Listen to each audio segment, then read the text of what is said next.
A lawmaker disclosed on Thursday, June 6, more details following the executive session held by a Senate panel with government agencies concerning the illegal operations and crimes related to Philippine offshore and gaming operators or POGOs in the country.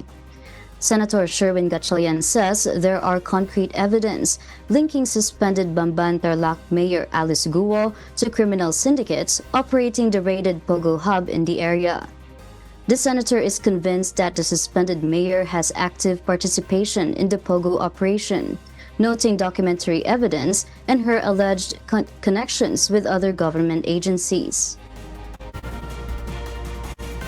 Yung application sa PLDT for internet, siya ang nakapangalan doon. Nakita ko yung bill, 120,000 per month. Hindi ito yung pangbahay na application. Ito yung application niya para sa POGO facility. So, ang punto ko doon, meron siyang active participation para mabuo yung POGO. So, hindi natin matatanggal yung ebidensyang yun. Lumalabas na merong konkretong ebidensya na may link siya sa mga criminal syndicates na nag-organize nitong POGO sa Bamban. So, meron siyang link dito sa mga organized crime. Meron ding mga information na siya mismo gumagalaw para magkaroon ng connection sa iba't ibang mga ahensya.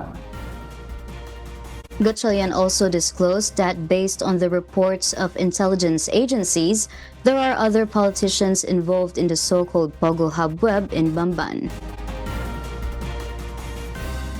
May mga pangalan kasi doon at mayroong web na pinakita at may mga politicians, enforcers, criminal syndicates, even businessmen.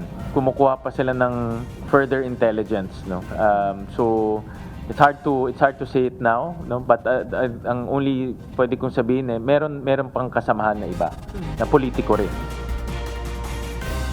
For now, Gatchalian is confident that the Ombudsman will not grant Guo's appeal to reverse its preventive suspension ruling.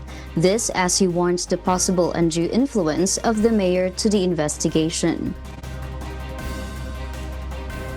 Delikado na ma-lift yung preventive suspension dahil gusto natin pati yung mga nagtatrabaho sa municipal hall ng Banban magsalita.